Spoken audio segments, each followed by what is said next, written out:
Alright, good afternoon, Earth. This is Adam Sturch broadcasting from the Mushroom Mansion, Taos, New Mexico, working on oil painting Awe. Alright, today's step is a cadmium yellow glaze over the magenta purple glaze, mixed in with a little Naples to sort of cancel it out and tone the purple. And then under the wing here, I'm going to cut in a bright red down to a mountain line, not lion, line, that will go, oh wait, where's my brush? It will go this way, up to her calf maybe, and sort of cut into this area up here, rhyming with these hills, more in a foreground. So I'm going to kind of split these into different dimensions, along with the wing dimension, which will probably be stars. So, okay, there we go. We have accepted our place in a very rigid hierarchy as consumers of images, products, and ideas. And as everything dissolves, responsibility will flow inward to the individual, and we will be more and more held responsible for ourselves, our actions, our presentation. No more can we say, well, I'm white, or I'm American, or it won't work. We're entering into a domain of such freedom that the responsibility will be concomitant. And this is a beautiful thing. This is what all the struggle was about, human unfoldment. This is why all those kings were hung and all those enemies of the human spirit turned back and defeated.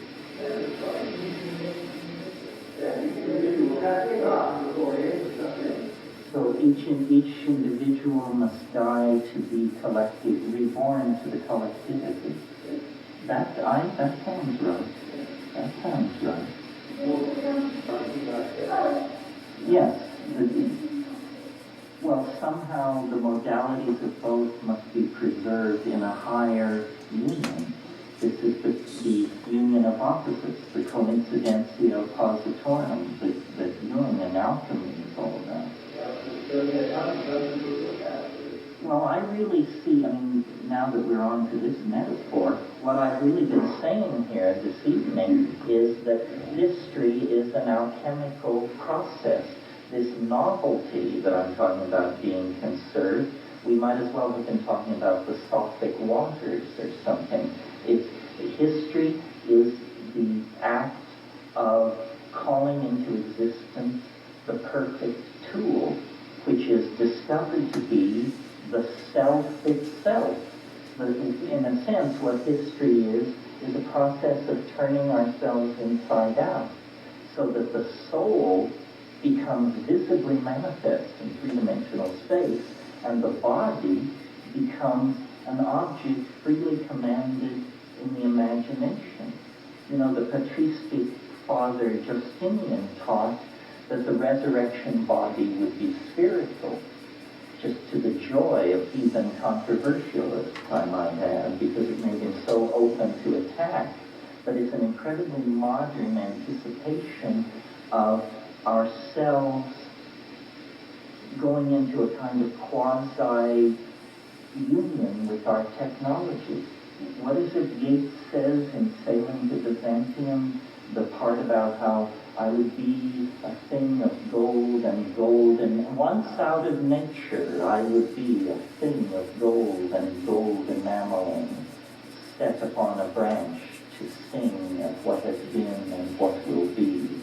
That is the idea that we change ourselves into an eternal, golden, superconducting, perfected object that transcends death, transcends space and time, and has no apparent connection to our physical image as animals. It's the alchemical sublimation. All alchemical processes are like fractal anticipations of this final rendering of the stone itself. But if you talk about the individual, very individual, well, a very individual world, which affects us there, it's not a nation, it's a nation, it's not No. It is the alchemical idea is not that one goes against nature, but that one aids nature and catalyzes it. And it's very explicit in alchemical thinking that what one does is one makes it happen faster. One accelerates, catalyzes natural processes. And so this is what we would be doing. We would essentially be, by transforming ourselves in this way, we bring ever closer to the final catastrophe. I don't think think about enlightenment as far as I can is getting down to time. It's being beyond the 40s. It seems to be a personal, not a collective journey. At that time, the world is time, but it's been a while for those who are doing their own, they're looking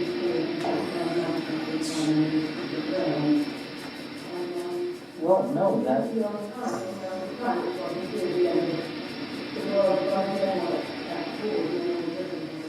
Well, one has stepped from the mortal coil. Yes. Plato said time is the moving image of eternity. And so eternity is outside the wheel. And that is what I mean by this higher dimension of completedness. It is eternity, and all time rests within it. That's a little better.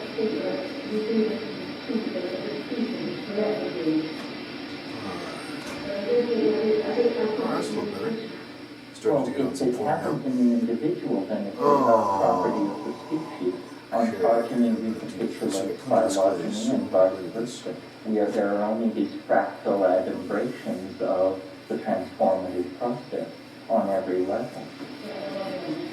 Yes, that's what I mean. Yes. Well, we're past time, I see. Thank you for your indulgence, and thank you, gentlemen, for your indulgence.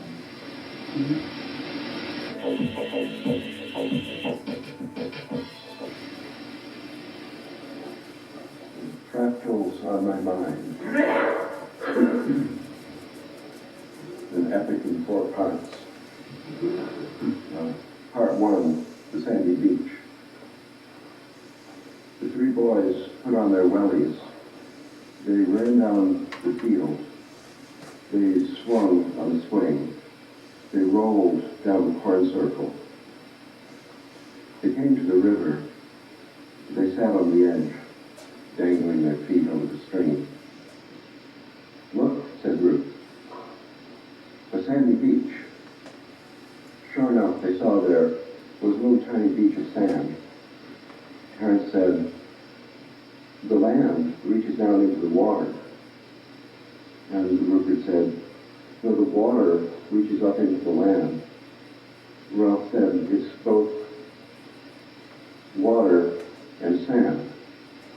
It's the sandy beach.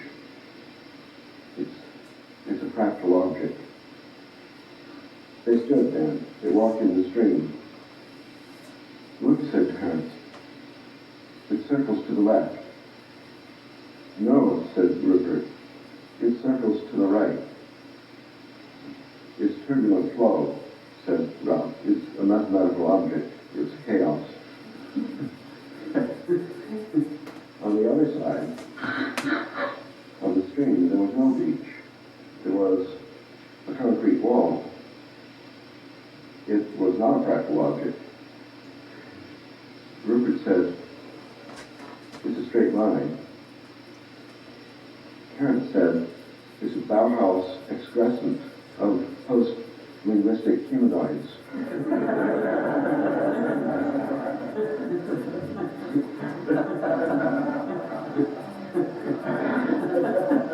Thinking of peanut butter sandwiches then, they walked back up the slope.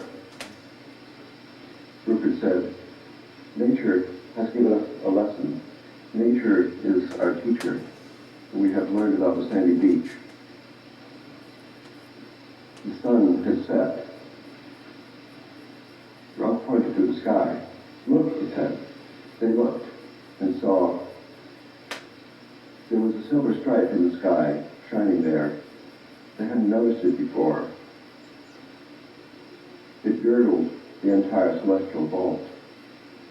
It sprung from two legs to the south. That way, they saw that its two legs pierced the zodiacal belt. It sprung across the mid-heaven, going somewhere near the polar constellations. Ruby said, I think those constellations over there, those are all watery. That's the Pisces, the fish, this is biology projected on the sky. Terence said the Chaldean astrologers call that the celestial sea. And Ralph said, it's a sandy beach in the sky. And Ruth said, Father Sky is our teacher too. Ralph said, well, there's a sphere above the sky with the sandy beach in it, and a kind of astral projection imprints its shadow on the celestial sphere and on the terrestrial disk as well. They went back to the kitchen and tugged out their wellies and looked for peanut butter in the fridge. Part one, the sandy beach.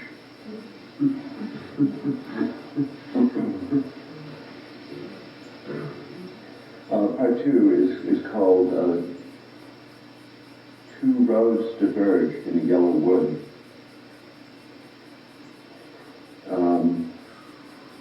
This is about bird flight. So we have to recall that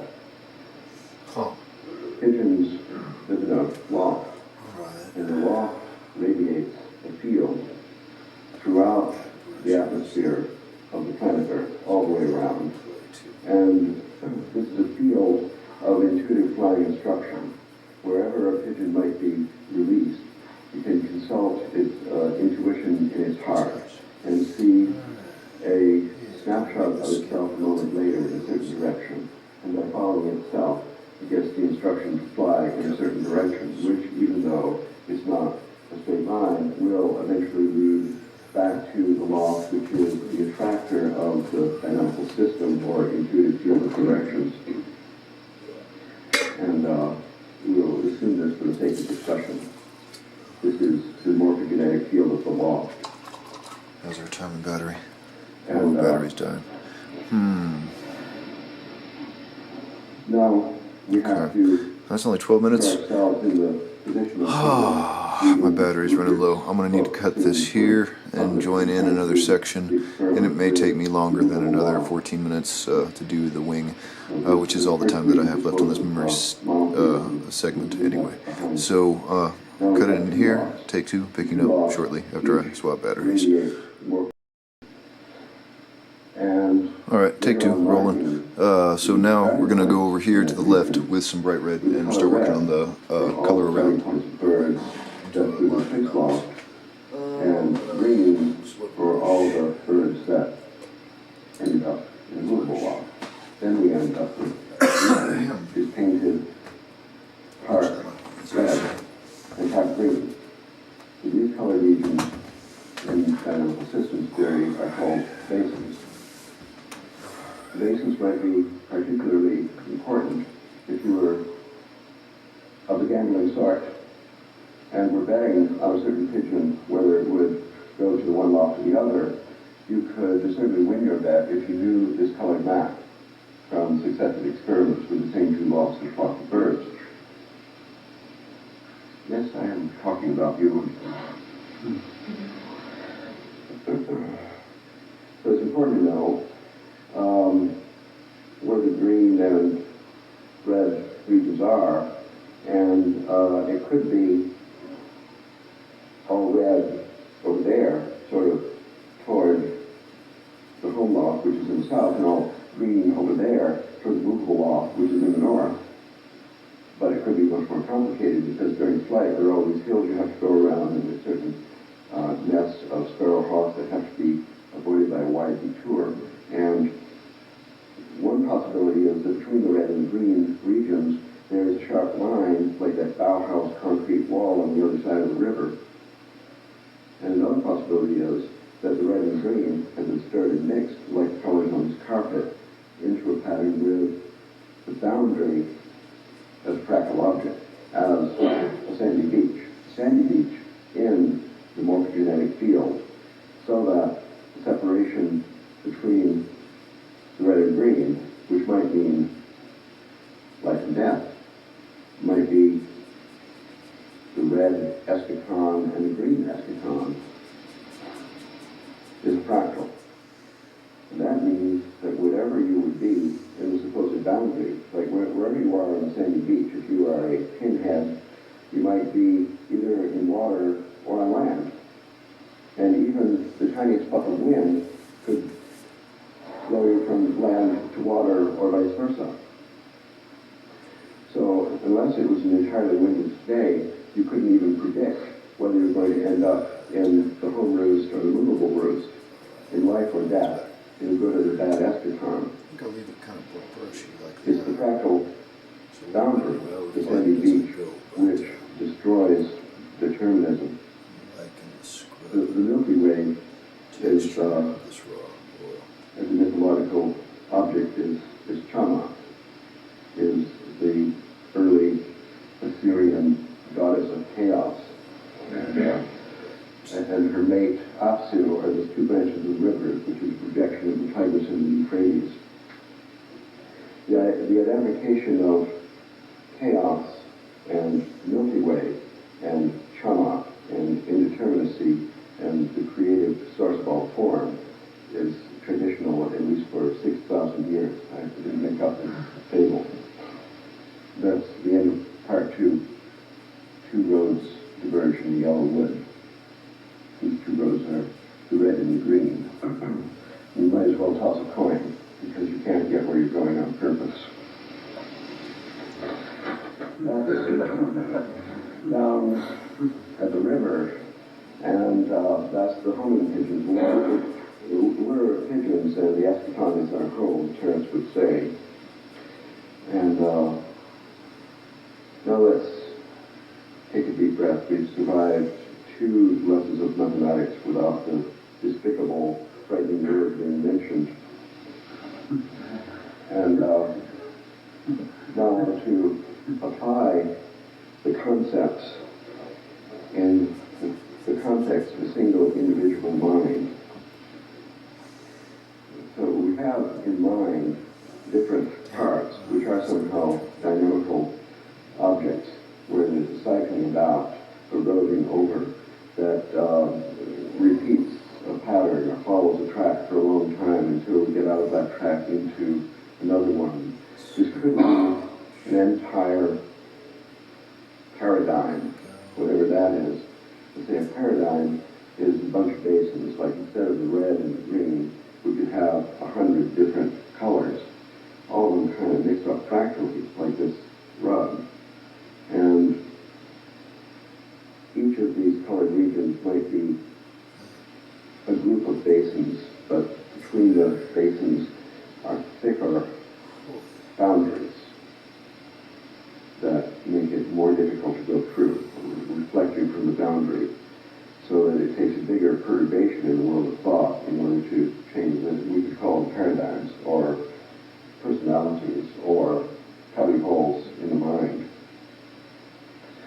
For example, when language came over us, I don't mean 25,000 years ago, well, this process started 25,000 years ago, but in the history of a single individual, then at the age of 1 or 2 or 3 or something, when the speech is beginning, what was going on before that? Presumably that was what everyone was doing before a speech came all together, if there ever was such a time, and that childhood paradigm is not vaporized and replaced when the linguistic phase arrives. Instead, it's like covered over and top of it. It just makes another one of these bases. So that's an example of, we could call it multiple personalities. And the regions of the mind, normally should be, the boundaries should be fractal. That is to say, more like the sandy beach than like the Bauhaus concrete wall. In the case that some training influence creates, instead of the natural sandy beach, a concrete wall, then it becomes very difficult to get from one to another. When there would be fractal beaches everywhere, then the slightest perturbation, a strange idea going on the radio, would bop you just that fraction of an inch, to get from the water to the sand, from the one paradigm to another. In a normal day in the life, with a lot of perturbations, one would rapidly be visiting them, all of the different regions or multiple personalities making up the self. So noise in the environment is sufficient to integrate the personality, but if there are iron curtains here and there, then it takes a very big perturbation to get out of one paradigm into another, and then you would see an individual manifesting the multiple personality syndrome. So since this difficulty, in this model, which is inspired by Kurt Levine, the founder of social psychology, he had a kind of mathematical model for a mind, individual or social, at the basis of his invention of social psychology. In this model, the healthier state has these sandy beaches, and the basins and colors are all mixed up. The pathological state has too much order, like after toilet training or something, with these concrete walls, iron curtains. So these iron curtains, I call them dis-chaos. So replacing the order, disorder binary with dis-chaos and chaos binary, because we need more sandy beaches. So I would call this, as they do, the multiple personality disorder. I call it the multiple personality dis-chaos. So that's a sandy beach model of the mind, which, if we were into clinical psychology, we could try inventing a therapeutic strategy to increase chaos. For example, visiting the river, listening to sound, walking in nature, as opposed to listening to the radio and watching the TV.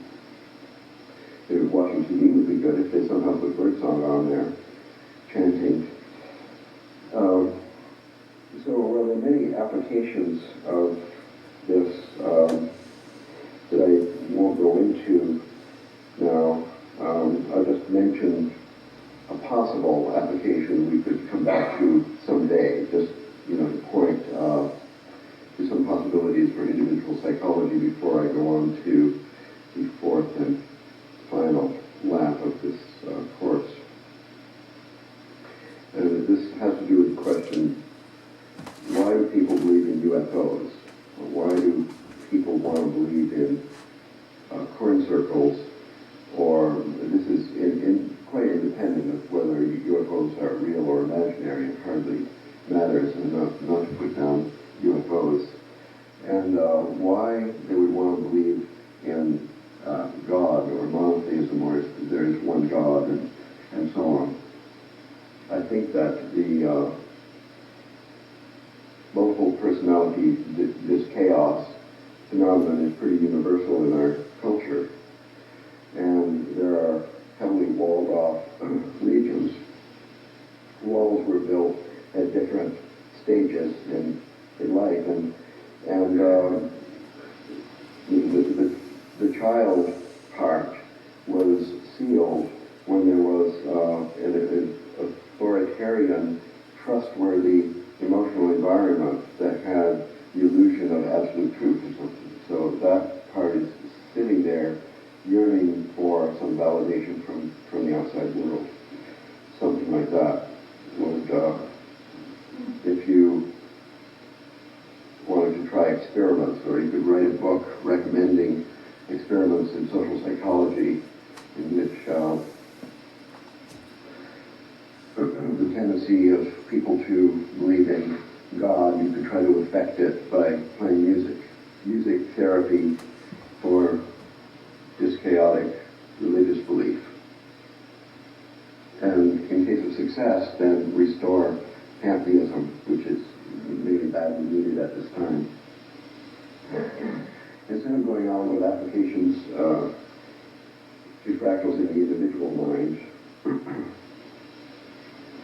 I'd like to just go on to the collective mind, to our social sphere, and in this fourth and final part, and then I'll end with a couple of questions for you guys based on this idea. Well, I wouldn't have thought of this exactly, but I think Terence suggested that I was guilty of making a mathematical model for monogamy, and since that's true, I might as well share it with you. and this is it, in fact, we are there. So this is about the sandy beach and the collective mind. And, well, we could get to this collective mind stepwise, as in the Zhuangzi. One, and nothing comes one, and then two, and then three, he said, after. Alright, that provides that wing with a lot of nice contrast and uses the base color as the mountain range color, or at least the distant mountain range color. I'll include some more layering of that as well as the painting progresses, but I think that's it for the moment. Let me think here, well, I'll clean my brush, see if there's anything else I can do. Still got a few minutes left on the This is just what psychology does. those colors. Type models for the psyche, and I got like two of them, and then they start talking to each other, touching, cooking, and eating together, or something like that, and then these two systems are coupled into one. And of course, the behavior of the coupled system is much more complicated than the behavior of parts, and the behavior of the coupled up complex system can't be predicted or even guessed at from the full knowledge of the behavior of the two parts. And besides, you would only know one of the parts if you were involved in it to a degree. This system then also has this dynamical system, I mean the model is, not the people. And in the model, this complex system has attractors, that is, say, roost, loft, a movable loft, a fixed loft, and so on, and the basins colored red, green, and all the other things, and the boundaries in between either iron curtains or sandy beaches. And I suppose that monogamy means a contract or behavioral epiphenomenon in which some of the boundaries between the parts are heavily walled off. So Alright. it is, as a matter of fact, a situation, unstable situation Zoom around a of little this bit. chaos. I'm not saying that order is always There's some really nice brushstroke details developing cosmos in the and paint of these chaos wings has to here. be I'm balanced. liking that. I wouldn't elevate chaos above cosmos or vice versa, but systems probably do that's cool. they need a certain balance. And this is starting to develop into an eye. Once I get the lashes put back in with a thinner, finer brush, get a few more layers of glaze built up so it has a nice luminosity to it, and then do the eyebrows, it'll start being set into place, and then I can start developing the rest of the composition around it. But that's it for the moment. Let all that dry and we'll pick it up next time. It's Adam Sturch broadcasting from the Mushroom Mansion, Taos, New Mexico, working on oil painting awe. Have a nice day, Earth. Is highly